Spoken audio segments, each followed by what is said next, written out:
I guess if we're looking at a funnel of like participation in general, like there's a bunch of different ways in which to change things. So one, it starts with the community itself. So how you actually do distribution matters a ton. And so we've seen that with YFI. We've also seen that on the, kind of the counterfactual with comp, right? So like the numbers might be high in terms of raw participation, but the set of entities that are voting might be smaller.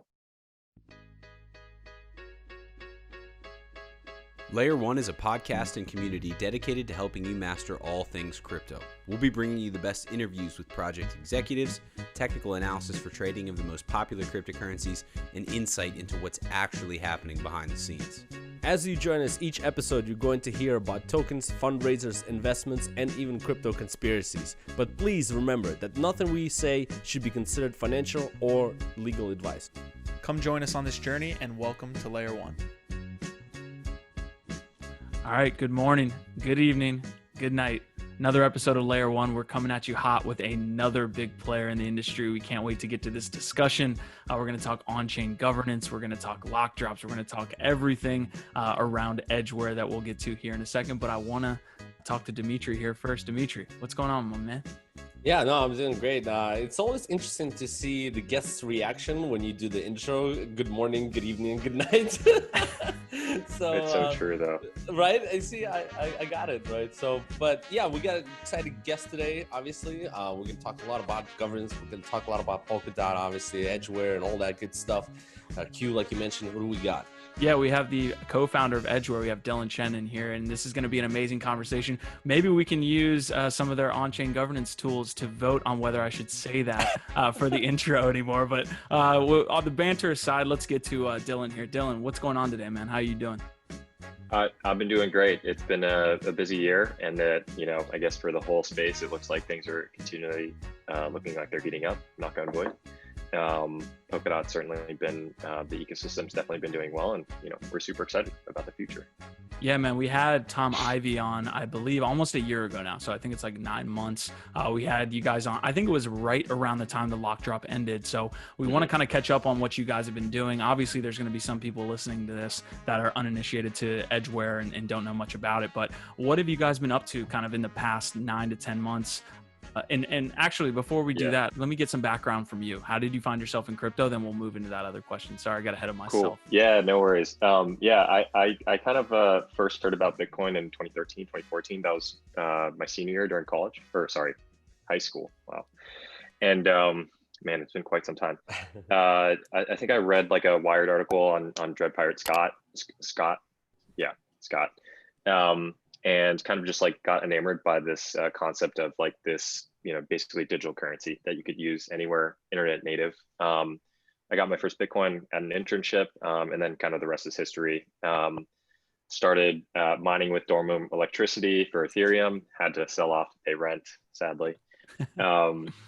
Did some research at Penn, where I went to school. What else? Started another company called Source. That was Airbnb for Wi-Fi with the current co-founder, Drew. He's a CTO. Kind of like looking at the whole space, we knew that governance was like still a key challenge, especially on the blockchain level itself, and then kind of like the whole stack of protocols that are built on top of that. So we wanted to really build a solution pretty comprehensive around that. And that's kind of like, led us to Edgeware, which is the main focus for us right now. TLDR on what Edgeware is, we used a Lockdrop, which is like not that novel anymore, kind of like the granddaddy to all the yield farming stuff that's been going on. We end up over the course of the summer locking up, I think, 250 mil worth of ETH, which was a decent amount at the time. Obviously, Sushi's going crazy now.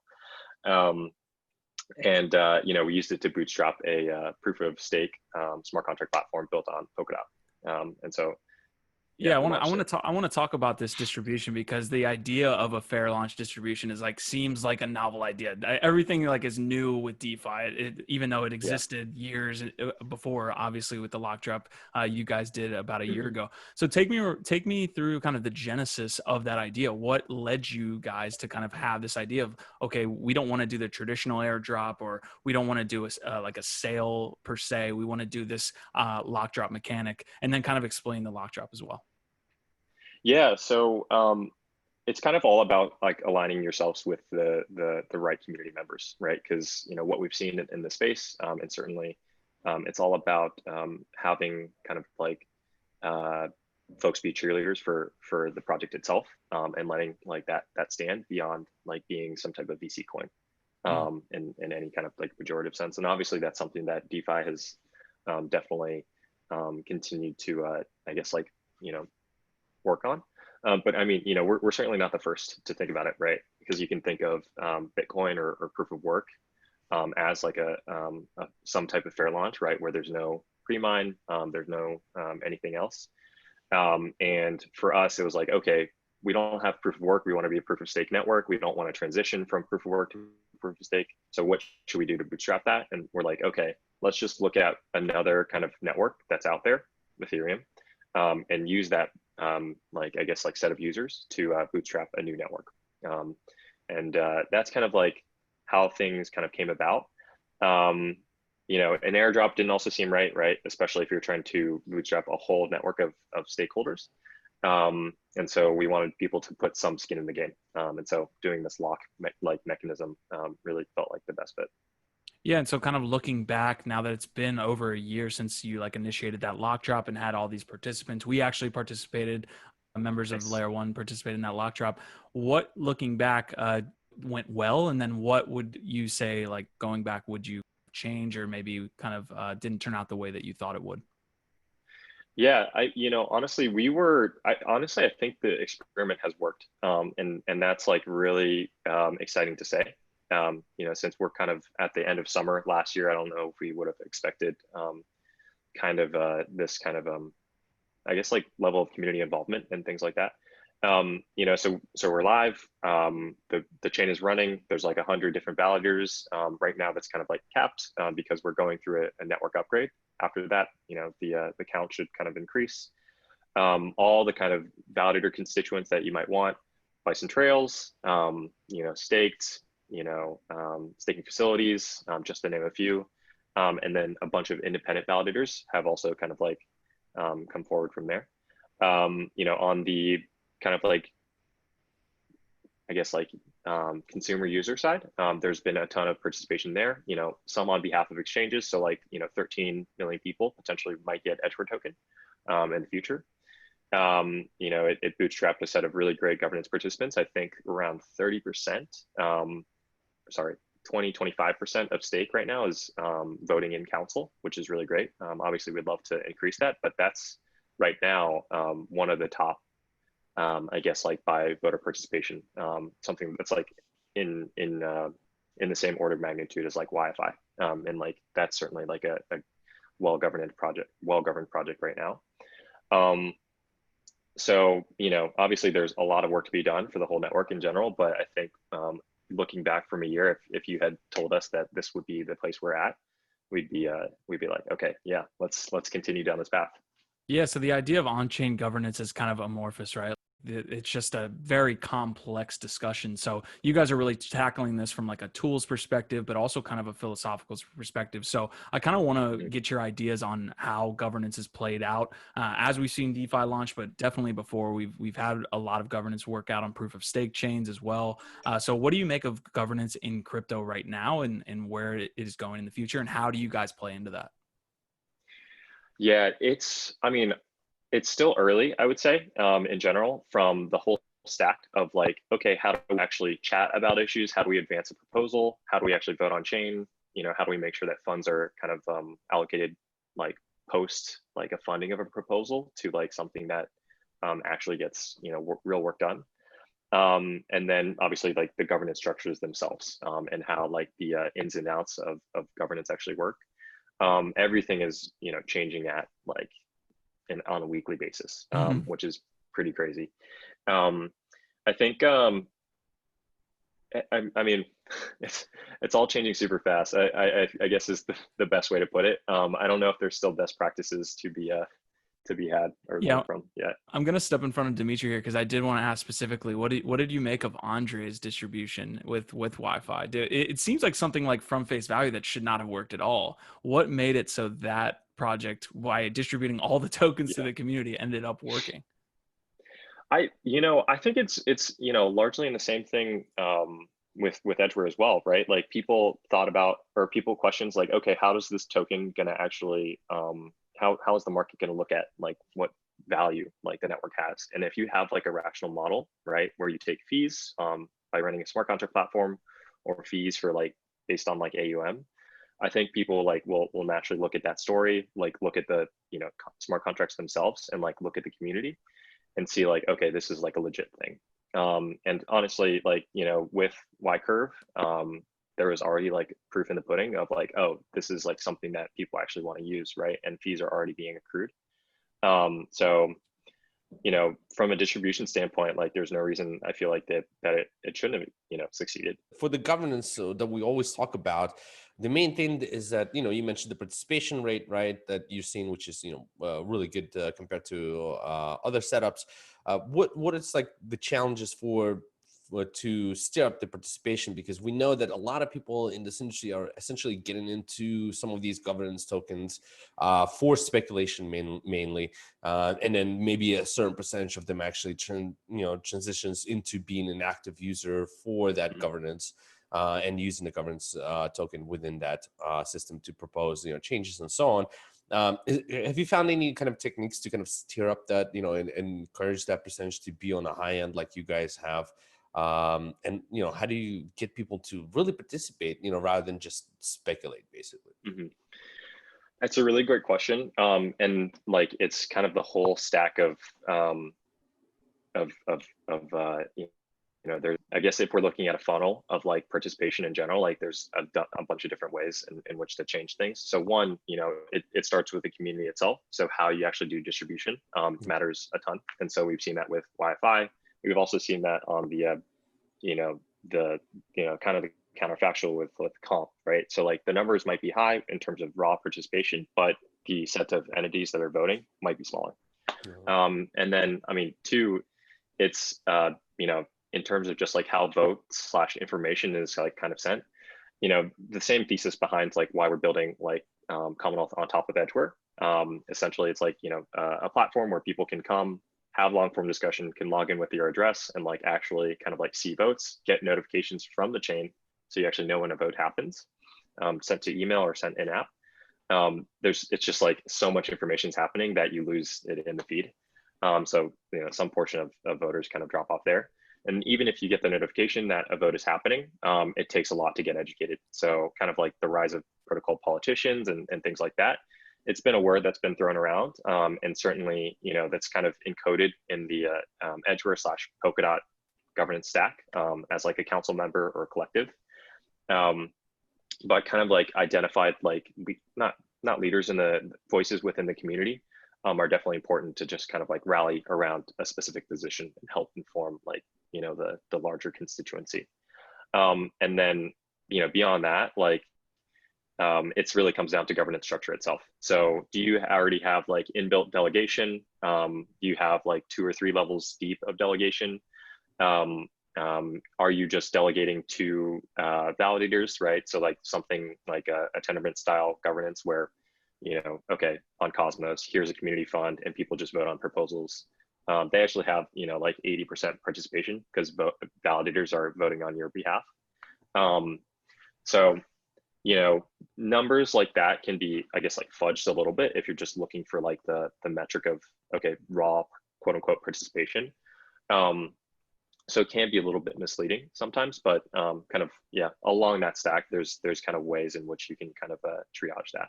Are you guys looking to move into that setup where you have like councils, maybe people delegating to those, politicians, like you mentioned, to maybe steer up the number and have more participation? And also, what have you seen in terms of proposals? Because also, like you mentioned, some other places might have too many proposals and you can't keep track of them fast enough.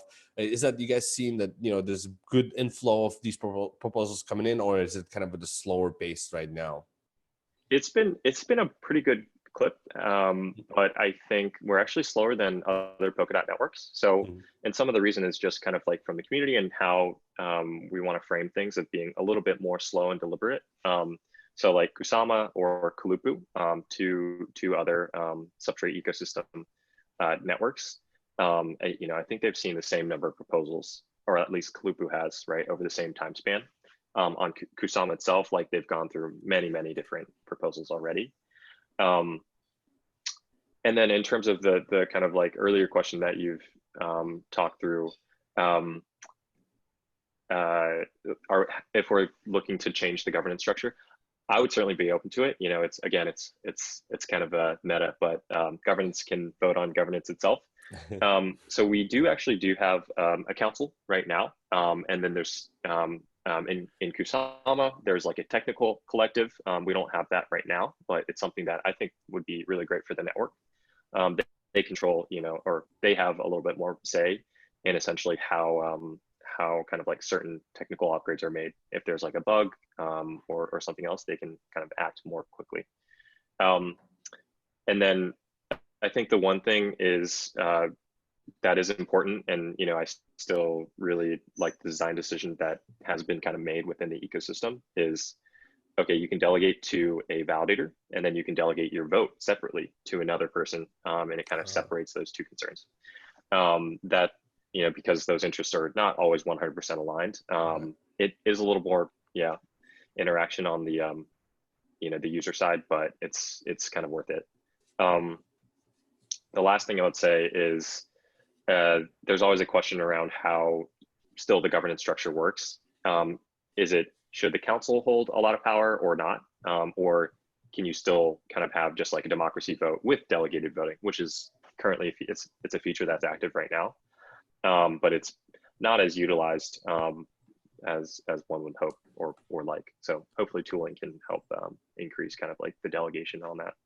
Yeah, layer one, we've been kind of all around the crypto space. We're not really chain specific. So we've seen governance kind of pop up and be kind of ongoing on all of these different chains, which I definitely want to get more into DAO mechanics, on-chain governance and things like that. But I kind of want to hop back into the timeline here. You guys, announced in 2018 at like a Web3 conference, I believe. You guys had that lock drop. That was a successful lock drop, and now Polkadot is starting to come into play. Obviously, it's becoming more popular as mainnet is launched. What has been kind of that experience from a Parachain perspective? We'll hop into the Parachain slots here in a sec, but what has been the kind of experience from your perspective, just being in the Polkadot ecosystem as mainnet has been launched? Yeah, honestly, it's only been positive, and like increasingly so. And it makes sense because like, the marginal improvement on the underlying code base, like as you near like that last 1% or, whatever percentage, there's so many less like headaches that you have to deal with. And so from the technical perspective, it's only gotten better. I think there was like last year or earlier this year, like January, February, that time span, a lot of things really solidified. They went through a feature freeze, and that helped a lot. And then on the second side, the ecosystem side, I think, just watching the ecosystem grow, being one of the first Parachain projects that announced, to like being one of many, I think has been really, really exciting. Just had a conversation with the folks at Akala yesterday. They're a stablecoin project. And it's been really exciting to see like, where's a way in which we can collaborate once we're both Parachains. And then third, just as a kind of like interested, I guess like ecosystem participant, I love to see it. I think more ideas are better. And I think, for the experience or like the scalability or the kind of like customizability that you're able to get building your own Parachain really does unlock a lot of different use cases that, especially right now on Ethereum, like you just can't because like gas is too high. And so, it's, if you have like an identity chain where you just, the entity pays for like a Parachain slot itself, then like the users might be able to, they should be able to pay like fee free essentially. And so that opens up, cool applications. And so I'm super excited for that. Yeah, and then Edgeware becoming a parachain, like, all two thumbs up. It's in the works. Yeah, let's talk on that parachain slot process and the auction process, because essentially the way that I'll break it down, and please correct me if I'm wrong here, it's almost like Polkadot initially will have a certain amount of real estate that needs to be bid on, and basically if you want to build a DApp or you want to build an application on or a parachain on top of a Polkadot, you have to kind of bid for this process, and then people can be outbid and things like that, and you have to renew bids and things like that. So if you could break down that parachain auction and how you guys plan on winning a parachain auction. I know there's a couple slots too for like I think it was called vital slots or something like that that are going to be like ongoing without that renewal process. But yeah, can you break that whole kind of overview down? I knew I did a terrible job there, so do it. No, it's all good. So I will say, I think a lot of things on not the technical side are in flux, but kind of like how many slots will be available initially, what will the rollout be, and then kind of like kind of what follows from that, like what the demand will be, are still in the air. Not even for anyone's fault, but it's just everything is moving so quickly that things do change. But honestly, largely, like I think you gave it a pretty good rundown, right? So for I guess TLDR and Polkadot, it's an interoperability platform. So different. So Polkadot, the chain itself, works as message passing essentially between different parachains. So you could have a DeFi parachain, you could have an Edgeware parachain, which is like generalized smart contracts, and they can pass value and messages back and forth, secured by the Polkadot network. And then there's kind of like a limited, as you mentioned, a limited amount of slots. So real estate that should be bid on. Right, if there's going to be, we'll say like 100 slots, I think that's the kind of like high watermark right now. Those are going to be rolled out basically one every week with a starting amount, maybe 5 or 6, not sure the exact number, and then people will bid on those for 6 months, I believe is the one solidified option, and then 24 months separately. I definitely should note there's another way to get like secured by the Polkadot network, and those are like parathreads. So it's basically like pay as you go, not per transaction, but like per block or something like that. So it's a little bit easier for a parachain kind of like to be the parachain to benefit from the ecosystem. In terms of economics, it looks like, so if you look at the research that's been put out by Web3 Foundation, so right now the target staking rate on Polkadot is 50%. I'm not sure where they're at right now, but on Kusama, it's kind of reached that point. And so what the research has talked about is like, okay, we want probably like 30% of dots bonded for parachain slots. And so what does that mean? That means like, well, right now like $2.3 billion worth. About over 100 different slots. Yeah, a little bit. Like 20 million per slot, essentially staked. And so to compensate you, instead of validating, like ideally you are able to earn kind of parachain token essentially. And so backing into that from the interest rate on a 6-month basis, 24-month basis, you're looking at 200 to 400K per slot in interest that basically should be paid by the parachain to those validators that are going to be bonding on your behalf for that slot. Those numbers might be obviously a little bit out of whack given the number of slots, how quickly they'll be rolling out. I think a lot of the community members within the parachain community are expecting like a little bit of a frenzy to rush in to be like either the first slot, because there's some prestige associated with that.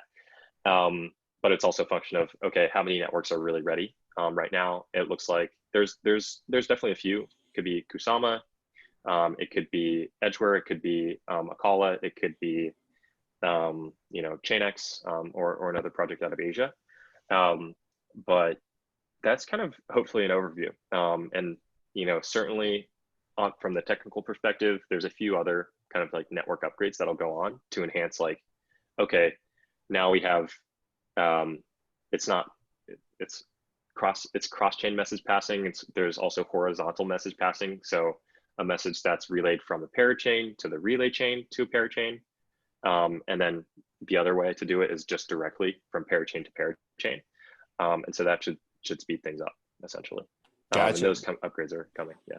That's awesome. Yeah. Thanks for breaking that down. I love the gaming effect of it and exclusivity, right?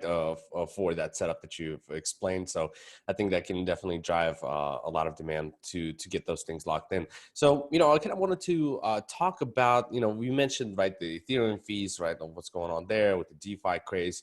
And it's interesting that the fees that are going up right now is really kind of due more for the FOMO that's going on right now in DeFi, right? Everybody's trying to get into these like platforms that are called like a bunch of different foods to earn the interest, right? So we're seeing that the fees are going up like crazy because of the FOMO, but if we do have an unwinding from a DeFi space, if we have volatility that picks up in the market, maybe the margin call starts hitting the market, maybe some lending, and borrowing systems start liquidating, that, itself is, something that's a lot of DeFi people like, it's scared to talk about because, it's going to clog up the network and the fees are going to be ridiculous where it can get to the point where, you're losing more than the margin you put up for, let's say, for a loan, and all these things that can really cascade into something that's very, very scary, similar to like the stuff that we've seen in March.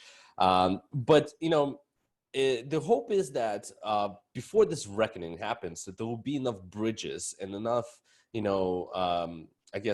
infrastructure to be able to offset maybe some of the overload that's happening on Ethereum through, some of the tools that are coming out right now. So, you mentioned that about the parachains, right, and Polkadot, like how they work inside together, right? Is there like a solution that doesn't necessarily require, let's say, Ethereum DeFi to move, let's say, to Polkadot, but there will be like a bridge between the two to maybe help the whole system function better, where we don't have to deal with the clogged up network, and in the case that something like this happens again. Yeah, it's a really good question. So I think so. I think it'll be. It's tough to say exactly, I think, what the solution might look like, but it's certainly within the realm of possibility. One thing that we've talked about is using Edgeware basically as like kind of like a layer 2 for especially like governance stuff. We have the UI for it. Certainly, can help with any like locking of tokens within kind of like one of the contracts to support voting and those other use cases. I think those will be important. I think it really comes down to there will, I think, always be some type of network effect, especially for the DeFi stuff. You want to be able to like, all right, if you have for like certain slower potentially like use cases. Well, okay, let me back up. Like it feels tough for the DeFi specific use cases to kind of like half and half go on chain or off chain beyond like a layer 2 kind of like scaling solution. And kind of the reason that you've talked about and alluded to is kind of the interdependencies that each protocol has. And so like if there's a margin call, that can cascade through the whole network. And if it's not, and it's like, one protocol is just like stuck in like a layer 2 or like on another chain, that's certainly risk that someone's taking in kind of those black swan events. But I know within Polkadot itself, there are DeFi experiments that are happening for sure. Not even just experiments, but projects. And so a separate ecosystem that does serve the same end use case will definitely pop up. There's been some murmurings of well-regarded stablecoins kind of like coming onto Polkadot. But so how will kind of like overall usage kind of like shape up is definitely kind of in the air. Yeah, it's very interesting to kind of cover this topic. We've talked about different networks and ecosystems. Like EOS is getting into DeFi right now, and they're starting to build out their stuff. We know other networks that have like high TPS and everything is like built out, and all like kind of most of the issues are ironed out. That the Ethereum has, and the threat that it kind of has over the DeFi if it starts unwinding and getting benchmarked, basically clogging up the network. But it seems like everybody's still playing the game in Ethereum, and it's like people kind of know it can happen, but they kind of forget it can happen. Like what we've seen in March, they tend to forget that quickly. Do you think it's going to take something like a big happening on Ethereum that will escalate into like, okay, listen, like this thing cannot function this way, like something that would clog up the network to the point where people are going to try to unwind positions and maybe lose some money, and then they're like, okay, you know what, let's take a look at other infrastructures and see if we can move some of the operations maybe to other networks. Do you think it's going to take some pain for the people to realize this? Yeah. It's what does Warren Buffett always say? It's like, you see who's naked and like as the tide goes out or something like that. And people usually forget very, very quickly. It probably will. I think, it's especially when times are good. Like I saw yesterday, like that like the DeFi kind of like index is like up 6x over the past like 4 or 5 months. And so it's tough to really think about the bear cases, like when something like that is happening. I guess I definitely know projects that are thinking about moving. Obviously outside of the DeFi space on Ethereum, just because they can't run applications. But even within the DeFi space, people, we can look at synthetics, exploring layer 2 as an option. So it's something that people are certainly thinking about. I think. But what will it take for? I think really my kind of like base case is that it's really going to come from independent, so to speak, DeFi ecosystems being spun up, and like kind of like value naturally moving to those chains, and kind of going from there. So for example, Polkadot, like you can use dots as collateral. If stablecoins like get spun up, those will be other places in which kind of I guess like total value lock continues to grow. And then you'll start to see like, okay, just like a natural sharing of load between, these two ecosystems. That feels like the way it's going to happen in my eyes.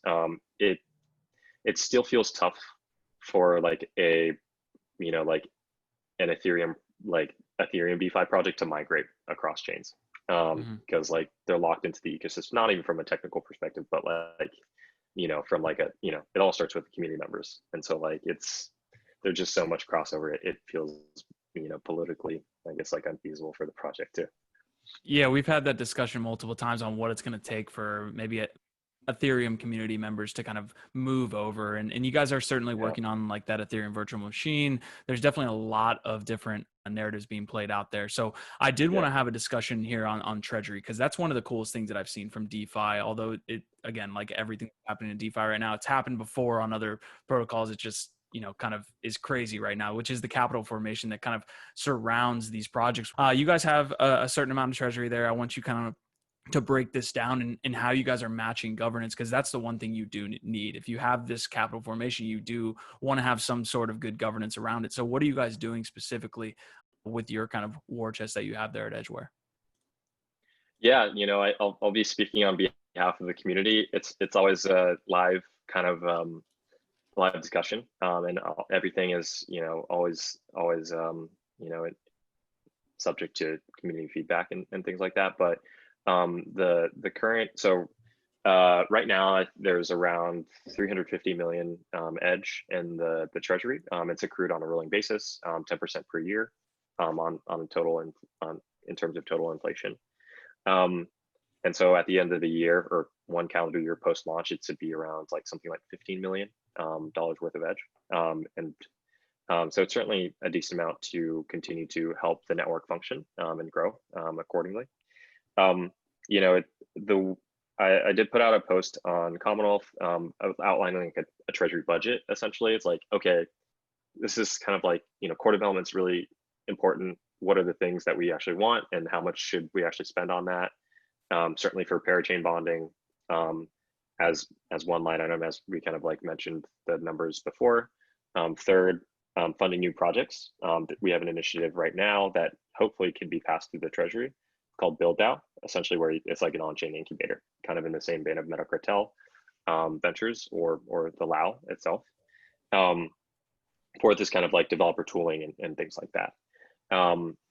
So yeah, just like, earmarking those areas for, yeah, those are continually things that are going to be interesting. And then in terms of the process, it's always evolving. I think, we are having some community members from Decred join Edgeware, and that's been really great to see. The differing kind of like cultural perspectives are, maybe Decred is a little bit more conservative with what they might want to fund.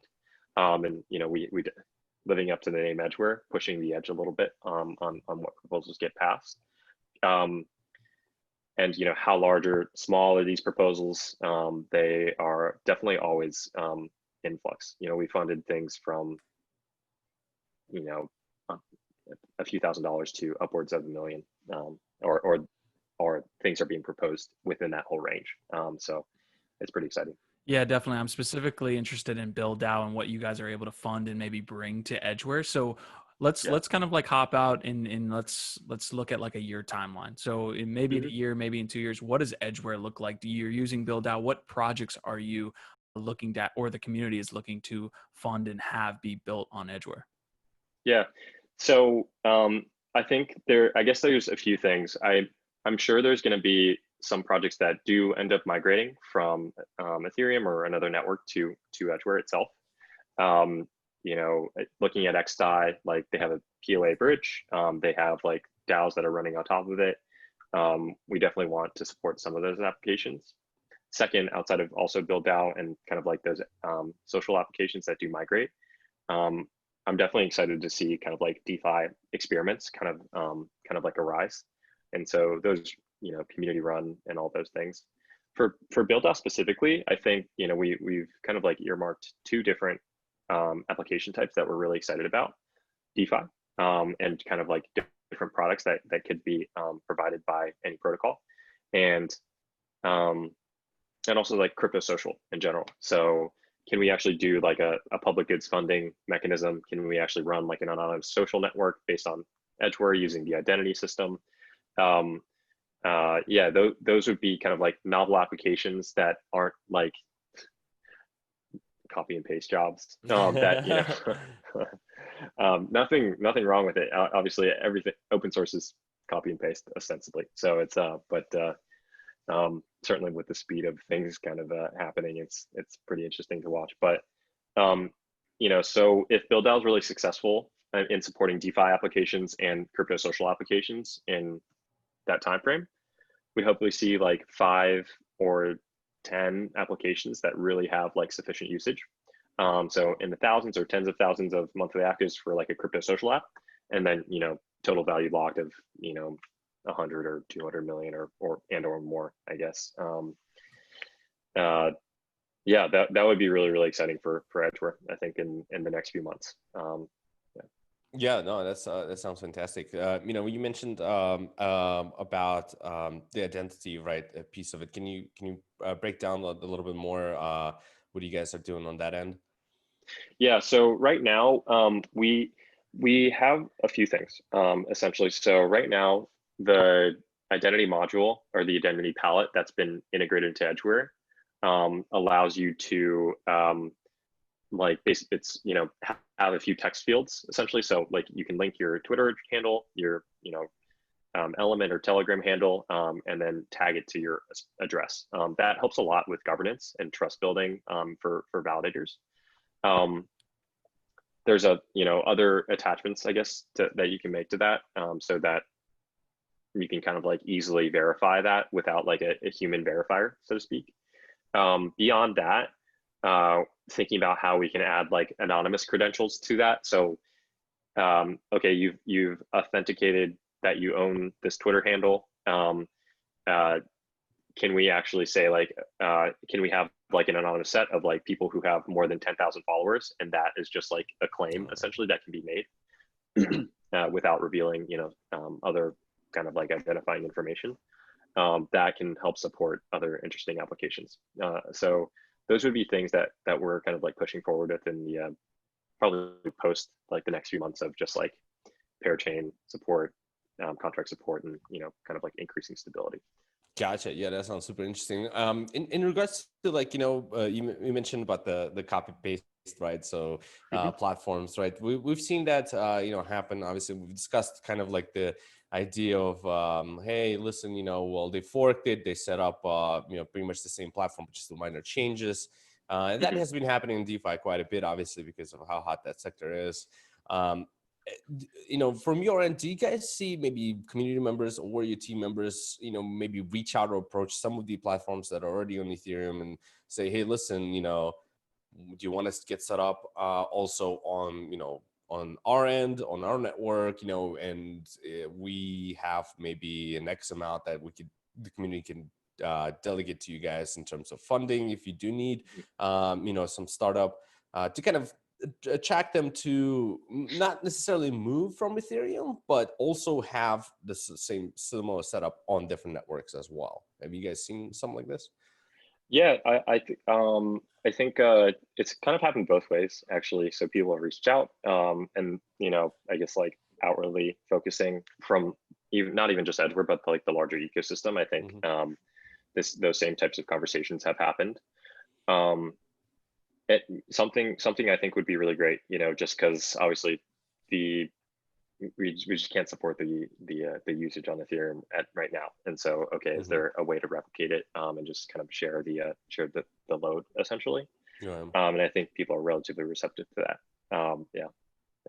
Yeah, I think we talked about pain earlier, and we kind of referenced DeFi, but there is a lot of pain, as you kind of talked about, in the other sectors. I mean, DAOs were doing so much innovating before this happened. I know I joined one of the esports DAOs Cooper Turley put together, and there was like a voting mechanic there, and it cost me $15. I'm like, I'm not doing this. As much as I wanted to participate and be involved in DAO governance, I could not do it. So seeing you guys innovate there, I know NFTs is a sector I'm in, and they're being hit pretty hard. So I would love to see these other kind of sectors continue to iterate, but we're kind of coming to the end of the episode here. Before we kind of hop out and maybe get your thoughts a little bit more on DeFi and a couple other questions, did we miss anything on Polkadot? I know you guys have a roadmap that you recently put out. Do you want to touch on that before we hop out? Yeah, I don't think we missed anything, but just to quickly summarize, a few prongs of like what I'm really excited for kind of like Edgeware to move in over the next few months, year. Technical upgrades really is, obviously the core focus. So right now, basically either today or this week, not sure when we'll release this podcast, but kind of upgrade to Substrate 2. Second, it's like EVM and other contract compatibility. So you can directly use, all the dev experience and dev tools from Ethereum on Edgeware. Third, Ethereum Bridge. So there's other projects within the ecosystem working on that, and we'd like to integrate the functionality there.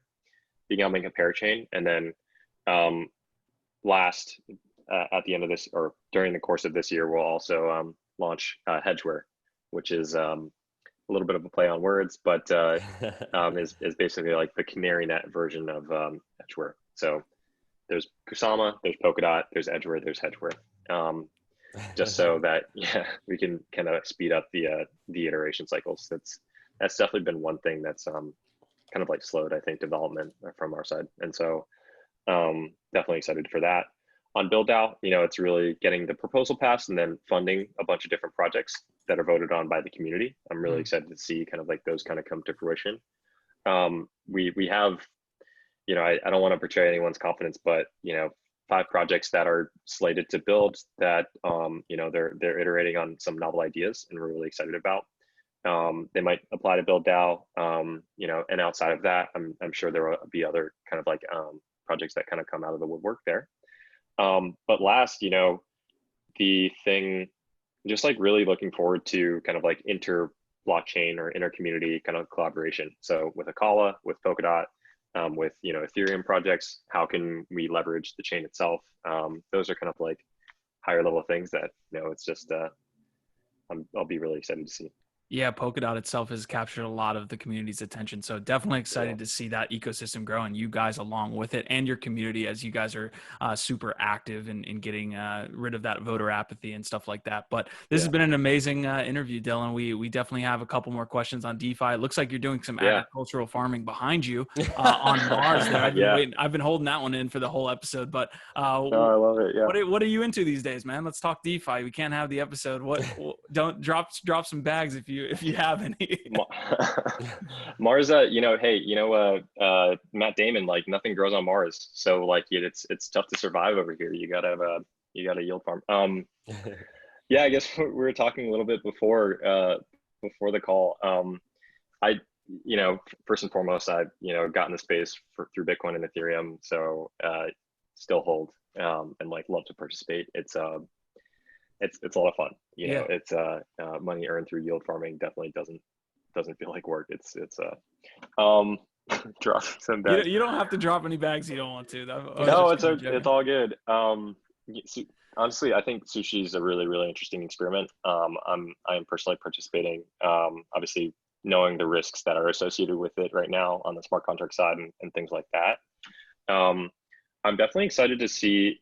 Like some yield farming experiments pop up on Edgeware in the near future. And so like definitely be on the lookout for that, kind of like in the same vein of what we've talked about before, like just sharing the load across like on throughput. But projects that are live now, honestly, I think there's a few. So ArcX by Kerman Coley. It's like a synthetic lending kind of like, I guess like protocol itself. So you lock Link, you earn Link USD. So it's like still USD, but it's directly tied to that collateral type instead of like having one DAI that has like a bunch of different collateral pools. And so in that way, you can kind of build debt products. And that's like what Kerman says. So you can have a risk profile attached to it. You can start to do credit. You can build, financial products. Certainly a little bit of a financial fuel to add to the ecosystem. Haka Finance is definitely one that I'm definitely monitoring. And then separately, I've participated in Hedgic before as a I provided DAI, and then the puts expire or not, they got called. So it is what it is, but it's yeah.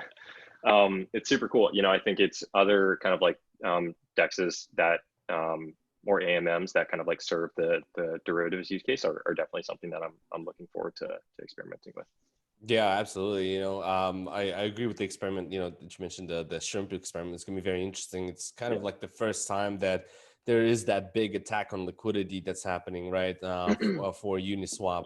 And we'll see how that's going to get played out. It's interesting because in terms of governance, there was a big experiment with YAM. Yeah. Oh, yeah. You remember that, right? It was so fascinating to see how many YAM holders came together within the short period of time to have, to kind of basically save YAM, right? Yeah. And it's still kind of progressing there a little bit. They're about to release YAM v3, but it's interesting also to see, how these platforms and these smart contracts are coming out without being audited. Is it because of the race that's going on to deploy it as quickly as possible and get this rolling? And maybe the community members, or maybe the people that once they have enough of it already, they're like, all right, you know what? We're just going to sponsor like a smart, contract audit and get it done because I'm holding like $500,000 worth of this, Yeah. So, what do you think? Like, is it like a big risk that they're not doing, the audit themselves and they're relying on the community, or is that like, has that changed? That they're expecting the community to maybe do that after it has been deployed and gain traction? It's a really great question. Audits are definitely necessary for sure. And it's like the staging of such, there's, it's tough to say, it seems like a lot of these projects are being spun up by a team of one or two devs. And so oftentimes like require limited financial resources. It seems like right now audits are actually a limiting factor. There's a few well-regarded audit shops. And if you don't get that stamp of approval, then, you're kind of like SOL. You're out of luck. And so having that kind of like demand, kind of like bootstrap that. to provide some cover a little bit, there's you can use a diff checker and things like that to look at the different contracts, and separately, like, since the contracts that are being launched are not relatively, I'm not sure what scale relatively is, but staking contracts, like, there's been a few different implementations, so there's hopefully best practices that can be learned, so less risky from that side a little bit. So, the surface area is smaller, with them, so people might feel comfortable doing it, but there's definitely like a race to get to launch, and I think that it really is the thing that's driving things forward. So Yeah. it's not it's not best practices, but it is what it is. Yeah, we might be a little bit far down the rabbit hole here, so let us know if we need to pop out. But what do you make of Hayden taking VC money and not launching a token of some sort? I know Sushi ended up forking, doing the token, while Hayden stayed within Uniswap and got that VC money. What do you make of that decision? So Uniswap, obviously one of the most well-regarded project in the space, most used app in the space, right? And so I think I certainly don't fault Hayden for taking the money. It's something that we've done with Commonwealth Labs. I think I guess there's a few things, right? So not launching a token, I think was there's a few tweets really popular in 2017. Adding a useless token, quote unquote, in 2020 is the way to go. Yeah, it's I know they're hard at work at V3, and so I'm curious to hear if that accelerates their plans for launching a token. It's this, I guess, from the perspective of launching Sushi, it's certainly something that can happen, right? Everything is in the public, right? We've seen it with BTC, BCH, and other forks there. If it's out there, there's value to be captured. Someone is going to do it, and it's kind of the community's kind of alpha that's kind of like being left on the table. How it kind of plays out is a really interesting question. I mean, fundamentally they're just like AMMs. Balancer, has a certain amount of market cap and volume. Sushi, it seems like it will settle out at some point in time. It looks like there's already a pretty great degen yield farming community that's kind of like myself included. That's kind of come around it. Yeah, I'm in that boat as well. Yeah. Okay. Cool. All right. That's awesome. I know we're throwing you some hardball questions here at the end. So I love it. Yeah. Yeah. So I guess the last question I had, and it's not really related to DeFi. We are blockchain agnostic here, but I do hold a little bit in my heart for the EOS protocol, and a lot of governance that goes around in EOS with this top 21 has to do with the block producers and the exchange's role in kind of governance there. So I wonder, with your experience kind of dealing with governance and all these things, what do you make of exchanges' roles when it comes to on-chain governance in these different protocols? Yeah, it is a really great question. I know the first thing that people talked about was just like, okay, people are validating network or exchanges are validating on people's behalfs, and that was like a little bit of a concern. But like, it seems like it is what it is, right? If you'd rather have more security being kind of guaranteed than not. But yeah, the governance question is a large one. I think it's a mix of a few things, right? It's like what the exchange is. I know there are people, they do want to remain impartial, because I think that does have an effect on how much, indirectly, like how much volume or trading activity goes on for that exchange, for that specific like pair. And so like I think they're wary of it, and they know like what pushback they might have from a community. And so it really, I think, depends on what project it is. So it's like the US and the block producer drama that's been going on, and then even think about like Justin Sun and Tron and Steam and that whole kind of like debacle. That if people are, I guess, like willing to, it's obviously within the kind of prerogative. I'm not sure if there's like a TOS specifically that prohibits it, but do I want to to happen on Edgeware. It's they're custodying on their behalf, but it's really users' tokens, and so they would have to like delegate to that to like for it to be like kosher in my eyes, I think. Yeah, it's a tough thing. Yeah. It's a tough thing to say. Yeah. Yeah, we threw you a lot of tough questions, Dillon. This has been an awesome interview with all of those insights that you have on on-chain governance. We wanted to get a lot out of this interview, and we certainly have. So we're gonna finish up here. We're gonna ask you one last question. That is going to be a book recommendation. It could be non-crypto, crypto, anything you got. Book recommendation for the community out there. Man, what have I read recently?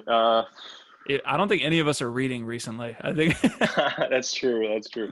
I have honestly, I've been going through Capital in the 21st Century. I'm like 1/3 of the way through. It's interesting. It's what role does crypto play in like well, it's the only place where literally right now you can build like a global application, just with the splintering of the internets between different nation states, and so and not even just like internet stuff, but like for value transfer, what role does crypto play in that? And it's kind of been interesting to hear from kind of like an IRL or just like a a normal perspective, academic perspective on like finance's role. It's been interesting to read. Awesome, man. Well, like I said, this has been a great interview. We'll have all the links in the description to what Dillon's doing and what Dillon and the team are doing at Edgeware and within the Polkadot ecosystem. Appreciate you coming on today, Dillon, and we'll see you soon. Hopefully we'll have you on again in 6 months, man. Yeah. Thank you. Thank you for having me. Hey guys, we hope you enjoyed today's episode. Make sure to check out Layer 1 on all the audio and video platforms listed in the description. Thanks for stopping by, and we'll see you next week.